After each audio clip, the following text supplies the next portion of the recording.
Hey everyone, welcome back to Installation 00, and today we continue with the Bestiarum, a dive into the respective alien species of the Halo universe. And we pick up with the Forerunners once more, and take a closer look at the warrior servants. Every Forerunner adopted a rate upon reaching physical maturity, specialising their body and mind to become living paragons of scientific, artistic, or martial skill. Rates were physiological modifications and conditioned responses that defined Forerunner occupation and social groupings.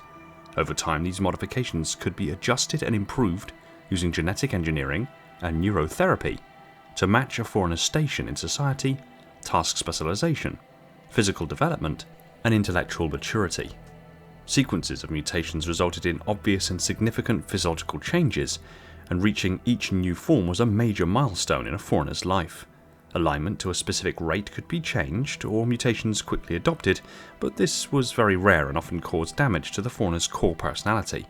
The vast majority of Forerunners advanced within a single rate, often the same as their parents, with long interims between major mutations to adjust to new capabilities and experiences.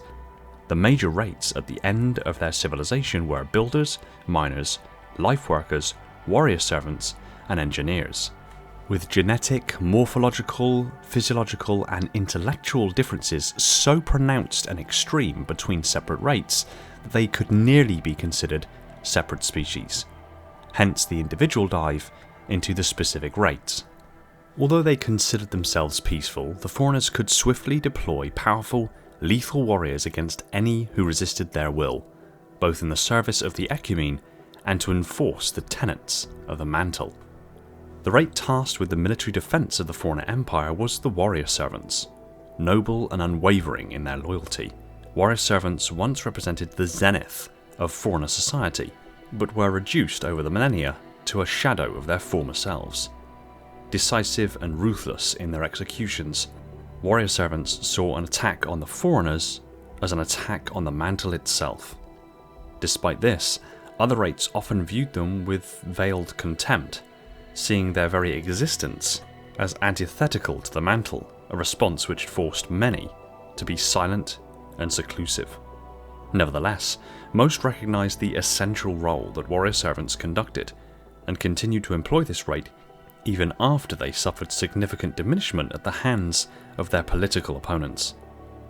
Warrior servants were tall and muscular, with obvious biomodifications and combat-oriented physical adjustments, ranging in height between 8 feet 11 inches and 12 feet 10 inches, or 271.8 centimeters and 391.2 centimeters, and massed between 287.7 pounds and 831.4 pounds, or 130.5 kilograms and 377.1 kilograms. Their skin color ranged from blue to pale grey, and their eyes changed from dark greys to fierce hues of orange, red, and blue, depending on mood and tactical modality.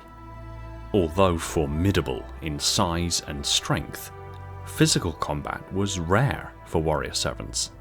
Their bodies, designed explicitly for war, were guided by powerful minds and extraordinary intellects, capable of sharing sensory input with their own kind, as well as passing reality into multiple modes of perception. This battle mode enabled them to function at near prescient speeds during the frenzy and tumult of combat. Designated as the Warrior Servant Corps, their military rate was the second lowest in status at the end of Forerunner civilization.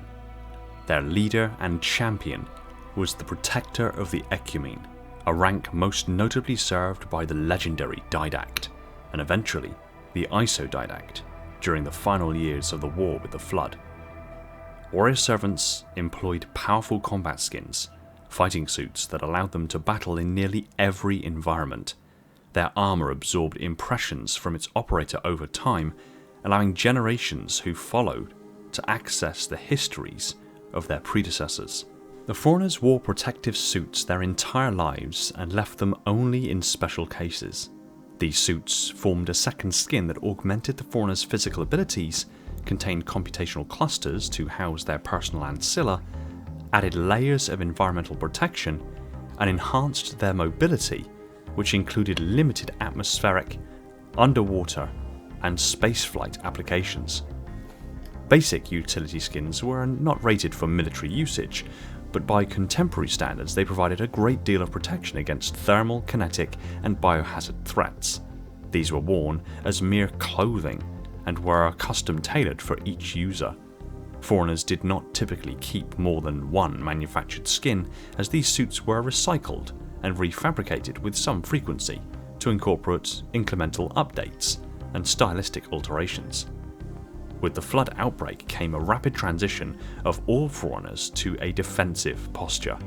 The first signs of this were the widespread adoption of skins that had tactical enhancements and interlinks for military weapons and carapaces across all rates, not just warrior servants and builder security forces. Combat skins were evaluated by the capacity of their defensive systems, compatibility with military constructs, number of command and control channels, self-repair capability, medical support efficiency, and bioenhancement compatibility, among many other characteristics. In addition to their second skin, a Forerunner could don a specialized carapace to further augment their individual abilities. These mechanisms could operate independently of their operator, but their full capacity was only unlocked when paired with a living Forerunner. Carapaces ranged from relatively unsophisticated mobility systems and fractal drone controllers to mutable tool frames and transformable war sphinxes that functioned more like vehicles than armor. All manner of infantry weaponry could be employed by warrior servants, but many preferred the precision and elegance of light weapons, with both nimble ancillas and immense warships at their beck and call. An elite class within the rate of warrior servants, the Prometheans were a fellowship who had devoted their lives to the art of war, to the near exclusion of all else. Though not technically a separate rate, the Promethean mutations and imprinting methods were profoundly distinct from those of their fellow warrior servants, and set them apart from all other Forerunners. Utilized only for military actions of the utmost importance and severity, the Prometheans had few physical equals within the Ecumene. Ranging in height from 9 feet to 11 feet, and in mass between 550 pounds and 900 pounds. Each Promethean was a paragon of remarkable ability and willpower, backed by living and artificial minds with a depthless strategic acumen. Their historic contribution to Forerunner military power was immeasurable. Always willing to subsume their own desires for the needs of the Ecumene, many Prometheans made the ultimate sacrifice of mind and body in order to fight the flood. In full agreement with the Didact, those in his immediate charge pledged to be composed and integrated into powerful night bodies, which were immune to both biological infection and corruption by the logic plague. Reborn as machines, they followed the Didact to war against the parasite in the Forerunners' final days. But for all their sacrifice and success, there was simply not enough of their kind to bring about victory. A device used to reduce a living being into a collection of data through a painful, destructive process charitably called sublimation, the Composer was one of the greatest and yet most tragic of all Forerunner tools. Essences yielded from this process could be transferred into machine storage for safekeeping, analysis, or other more visceral applications. As a pivotal facet of the Forerunners' final efforts to stave off the flood, the Composer not only represented a desperate paradigm shift in strategy, but also created a legacy of consequence that would be felt hundreds of millennia after the Halo ray silenced the galaxy. Designed to exploit neural physics, the Composer was a marvel even amongst Forerunner technological accomplishments, emitting high-energy fields of entangled sympathies to envelop any living being with a sufficient complexity to resonate with the device. The subsequent breakdown of the subject into digital templates was a phenomenon that eluded the full understanding of even its creators.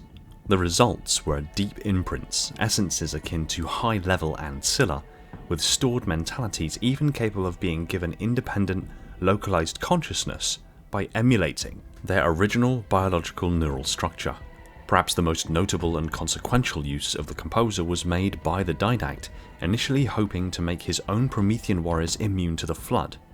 When this ultimately proved fruitless, the once vaunted military commander eventually leveraged the device to harvest human essences that could be enthralled to his service, warping and distorting their minds into bestial machine soldiers designed to drive a new generation of mechanized Prometheans in their futile campaign against the Flood. Of the Forerunners' once proud Promethean armies, the first composed knights were the result of the Didact's desperate attempt to grant his warriors both immortality and immunity against the overwhelming advance of the Flood. Ultimately, this solution was never going to provide the Didact with the sheer volume necessary to wage war on such a scale, so he resorted to imbuing these vicious constructs with the essences of composed humans. His assault on the humans who were in the process of being indexed on Gamma Halo was ultimately the catalyst that drove the librarian to seal her husband within a Cryptum on Requiem, forcing him to reflect on what had become clear crimes against the mantle.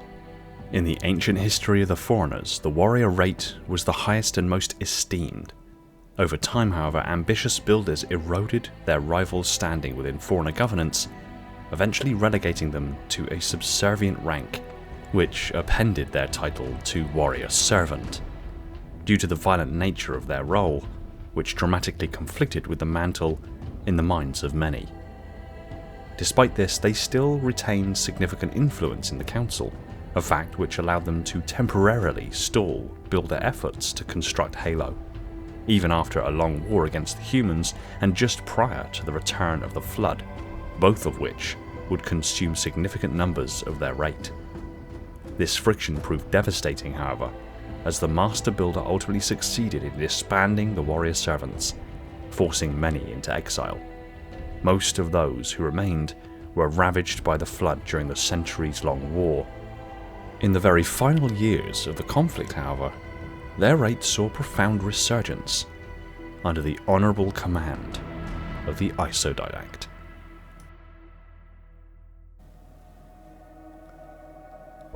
Thanks for watching. If you enjoyed this video, kindly tap that like button, and if you're not already subscribed and want to see more stuff like this, be sure to subscribe so you don't miss future uploads. Pop a comment down below telling me what you thought of today's video, or if you want me to cover something specific in the near future.